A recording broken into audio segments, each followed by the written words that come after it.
He said that he had won that race at Bristol, started back in 30th, and so he wasn't worried about it starting back there at all. On board with Ricky Stenhouse Jr. Car's loose. Yeah, Annette stands to get the lucky dog. He is the first car one lap down in that 15 car. That's why he's driving aggressively. He wants to stay in that position. Somewhere in the back of this pack, there is Denny Hamlin as he's trying to work his way through. Remember, he started 19th on the restart. He's up to 16th. Yeah, and the other three guys that got caught for speeding, they had to not only start, they had to start the tail end of the pack. So that's why they're just now getting up to these guys at the tail end of the lead lap, because they had to start so much further back. That would have been Biffle and Casey Kane and Jamie McMurray. And right now, those guys also still on the lead lap, but 9 seconds behind the race leader. You got to think Denny Hamlin did not like his car at all if they spent that much time and gave up that much track position to try to adjust on it. He's putting himself in a pretty risky position here, having to pass a lot of these cars. You see Casey Kane now just dodging that lap car. Yeah, but I'd have to think that he thought that, yeah, normally it's going to take a little bit longer of a pit stop, but you're probably only thinking about losing 5 or 6 spots and not having all the trouble that they had getting that rubber out of there. Well, Casey goes around Colin Brown. That is for position. Move Kane up to 16th. He's right behind Denny Hamlin. That's Willie Allen on the high side. He is lap traffic. A little further back, here comes Greg Biffle. He was another one caught for speeding on pit road. He gets around Mike Wallace. Back on board with Jamie McMurray in 19th position, the last car on the lead lap. And you can see where he is right now. He started 25th, and that speeding penalty was extremely harsh for him because he had been working his way front. And that we're almost to halfway. You're watching ESPN on ABC. In the past, before he made his 500th career start in this series. Man who's dominated much of the day today, Kyle Busch. He has been outstanding. He's led 90 of 97 laps. He is just on a roll. Trouble. Brad Keselowski on the right of the screen. That's on the front straightaway. All right, you're fine. Say hello. Didn't hit a thing. Fine, boy, buddy. he was fortunate right there. How does that happen? I have no idea. He was running third and really running well. And we look up and he's spinning. I got to see this replay. We talked on NASCAR Countdown earlier. How rarely do you spin at Dover and not hit anything? Twice today.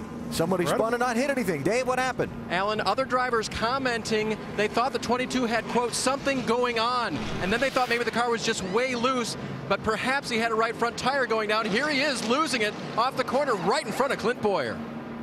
Yikes. Whoa, look at that. Oh, man, he just misses that wall. Still doesn't touch it. Boy, he got lucky. That's a lucky break. Man, I'll tell you. That's some good driving. Woo, that was great race car driving. Look at that. He's spinning. And could have been a right front tire. Could have been a right front tire. Man, oh man, he got lucky. Got to take advantage of those brakes when you get them, AB. I'll tell you, you don't get many here at Dover. So spinning out of second position and not hitting anything, Brad Keselowski, the championship leader in the Nationwide Series, with another chance. He'll have to come to pit road, certainly to reset the roof flap for safety. NASCAR will make him do that, but I'm sure he's going to want 4 fresh tires on that car. Now the question becomes, does everybody else come to pit road? They were just in at lap 82. I don't think so. I think everyone should be pretty good. You know, some of the guys in the back may want to come and get a little bit of fuel, but no, I mean, I think Brad comes basically by himself, and it's going to be interesting to see if he can make those spots back up. He was really, really fast. As Kevin Harvick in 6th place is the first one to come to pit road. So 6th place Kevin Harvick is the first one. We'll return to Dover after this message and a word from our ABC stations under caution just past halfway. Has the lead. Danny Sullivan from Kentucky losing control of the car, doing a magnificent job of not hitting the wall and continuing in the race. Danny Sullivan has won the 69th Indianapolis 500. Expect more drama and excitement when the Indianapolis 500 returns on ABC Sunday, May 30th. And of course, Danny Sullivan, a driver for Roger Penske, and another Roger Penske driver just had a spin and managed just to tick the wall. You see the left rear corner damage. Could we have another spin and win? Well, he's one of the cars that's been fast enough to challenge Kyle Busch. Let's see if they can get it all dialed in here. Man, he was so lucky not to hit anything. So take that luck. Maybe he can take it all the way to victory lane. He used up a lot of his luck there in getting that done, but there was some skill involved there. Terrific job. You just don't see that. We said it happened a number of times, but see if he can come from the back. Getting ready for the restart at the hell of a good 200. We're going to go back to green flag racing with 108 laps complete. Kyle Busch is your leader, and he has decided to take the high side again. Clint Boyer now right alongside as we go back to green flag racing. Behind him is Edwards, Sorensen, Newman, Menard, Leffler, and Allgaier.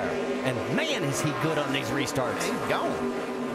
Yeah, as I think about it in my years of racing here, I like that high side move. The banking, even you don't have as much up there. You're on a flatter surface up there, and you don't spin the tires as much as what you can down on the bottom part of that, as we see Ryan Newman here trying to go around Carl Edwards. Boy, Newman giving this #1 James Finch car its best ride of the year. I mean, he has moved that car now into 4th position past Carl Edwards.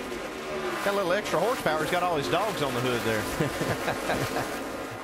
Denny Hamlin, remember, he was fighting his way back up into this pack. He is now up to 9th, going underneath Trevor Bayne. That is 4th position. Yeah, there's the 33, Kevin Harvick. He was the first one of the lead lap cars to pit during that last caution. So we'll see if that plays as a benefit for him as the laps go on throughout this run. Harvick taking a peek under the 99, trying to push his way into the 10th spot. Let's get more on the 33 from Jamie Little. Well, when that last caution came out, the plan was for Kevin Harvick to pit if the leaders would pit. Well, the leaders stayed out, and Kevin committed. And Ernie Kopa's crew chief said, no, stay out, stay out. It was too late. This is what Kevin said on the radio. If you want me to stay out in those situations, you're going to tell me before I get on pit road. Pretty much devastating right there. Well, you heard it. He said it's pretty much devastating. He was 7th when the caution fell. He is now 14th. And you guys are shaking your head. I don't think so. I don't think it's devastating. I think it might actually work out for him. He's in the top 10 now. He's got 4 tires. You know, I can see what he's talking about, but I really don't think it's going to kill him. Guys, Greg Biffle in trouble there. He slipped back 3 spots in a matter of a corner and a half. Well, Casey Kane also made a pit stop and got tires. And so did the 88, so that might be what's happening to Greg. And the one thing that Kevin Harvick, back to him saying, could possibly do if we run something less than 40 laps here, could allow him to get 2 tires and get even better track position for that last run. Yeah, that's what I like as a crew chief. You got some more options right there. So if I was Ernie Cope, I believe I'd be telling, hey, man, this might work out for us. Yeah, and as a driver, when you're sitting there, we see Justin Allgaier getting out of shape a little bit. Word is he got loose, and it's going to cost him at least 2 spots. You saw Denny Hamlin. Here comes Jason Leffler.